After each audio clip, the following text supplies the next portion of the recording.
بسم اللہ الرحمن الرحیم۔ محترم ناظرین، کیا تعلیم اہم ہے یا پردہ؟ یہ ایک ایسا سوال ہے جو اس وقت بہت سارے ذہنوں میں اٹھ رہا ہے۔ لوگ پوچھ رہے ہیں، لوگ اس کا جواب ڈھونڈنے کی کوشش کر رہے ہیں۔ آئیے ہم آپ کو بتاتے ہیں کہ تعلیم اہم ہے یا پردہ۔ اس جواب کو سمجھنے سے پہلے دو روایتیں میں آپ کے سامنے رکھنا چاہتا ہوں۔ پہلی روایت حضرت علی ابن ابی طالب رضی اللہ عنہ سے منقول ہے۔ ایک مجلس حضور صلی اللہ علیہ وسلم کے ساتھ صحابہ کی لگی ہوئی ہے۔ آپ علیہ الصلوۃ والسلام نے سوال کیا، ایو شیء خیر للمرأة، عورت کے لیے کون سی چیز سب سے بہتر ہے؟ کسی صحابی نے کوئی جواب نہیں دیا۔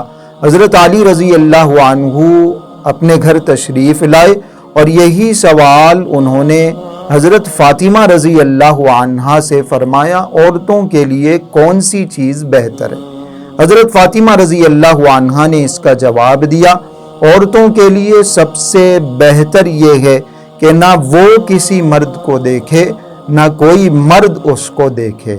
حضرت علی رضی اللہ عنہ یہ جواب لے کر حضور اکرم صلی اللہ علیہ وسلم کی خدمت میں حاضر ہوئے اور آپ علیہ الصلوۃ والسلام کو وہ جواب سنایا۔ نبی کریم صلی اللہ علیہ وسلم نے خوشی کا اظہار فرمایا اور پھر یہ بھی ارشاد فرمایا، فاطمۃ بضعۃ منی، فاطمہ میرے جگر کا ٹکڑا ہے۔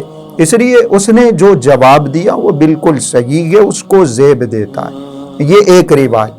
اور دوسری روایت ہے حضرت عبداللہ ابن مسعود رضی اللہ عنہ سے، نبی کریم صلی اللہ علیہ وسلم نے ارشاد فرمایا، المرأۃ عورۃ، جو عورت ہے وہ پردے میں رہنے کی چیز ہے، فَإِذَا خَرَجَتْ اسْتَشْرَفَهَا الشَّيْطَانُ، جب یہ عورت گھر سے باہر نکلتی ہے، جب یہ عورت بے پردہ ہو جاتی ہے تو شیطان اس کے پیچھے لگ جاتا ہے، شیطان اس کے اوپر حاوی ہو جاتا ہے۔ یہ دو روایتیں ایسی ہیں جن سے یہ بات کلیئر ہو جاتی ہے کہ ایک مسلمان ہونے کے ناطے حضور اکرم صلی اللہ علیہ وسلم کے امتی ہونے کی حیثیت سے ہمارے لیے، ہم مسلمانوں کے لیے، مسلمان بہنوں کے لیے، بیٹیوں کے لیے، ماؤں کے لیے پردہ زیادہ اہم ہے۔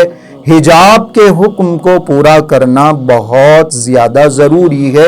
یہ تو دو روایتیں، اور بھی کئی احکام، قرآن کریم کی آیتیں، حضور اکرم صلی اللہ علیہ وسلم کے ارشادات ہیں جن سے پردے کی اہمیت کا پتہ چلتا ہے۔ تعلیم بے شک بہت زیادہ ضروری ہے، لیکن جہاں دونوں میں کمپیئر کرنے کی نوبت آ جائے، کسی ایک چیز کو پریورٹی دینے کی نوبت آ جائے، کسی ایک چیز کو سیکریفائز کرنے کی نوبت آ جائے، قربانی دینے کی نوبت آ جائے، تو ہم پھر دین کو ترجیح دیں گے، اللہ کے حکموں کو ترجیح دیں گے، پردے اور حجاب کی ہدایت کو ترجیح دیں گے، تعلیم کو سیکریفائز کر دیں گے، تعلیم کی قربانی دینی پڑے گی۔ ہم مسلمان ہیں، ہمارے سامنے صرف یہ دنیا نہیں ہے، ہمارے سامنے صرف یہ دنیا کی تعلیم نہیں ہے، ہمارا عقیدہ ہے، ہمارا ایمان ہے کہ مر کر اللہ کے سامنے جانا ہے، حساب کتاب ہونا ہے،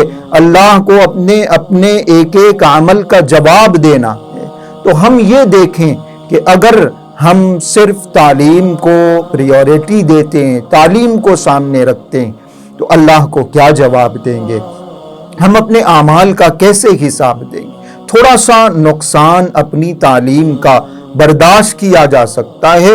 تھوڑے سے آپ ایسے ایجوکیشن اداروں میں اپنی بچیوں کو پڑھوا سکتے ہیں، بچیاں، ہماری بہنیں، ہماری لڑکیاں ایسے اسکولز میں پڑھ سکتی ہیں جہاں تعلیم کے ساتھ ساتھ پردہ بھی ہو، حجاب کے حکم کی بھی وہاں پرواہ کی جاتی ہو، ایسی جگہ۔ ورنہ جہاں کمپیئر کرنے کی نوبت آ جائے، جہاں ایک آپشن آپ کے سامنے رکھ دیا جائے کہ یا تو تعلیم حاصل کرنی ہے یا تو تمہیں پردہ چھوڑ کے آنا ہے، پردہ نہیں کرنا ہے، تو پھر صاف ہے کہ ہم تعلیم کو چھوڑ سکتے ہیں، پردے کو نہیں چھوڑ سکتے۔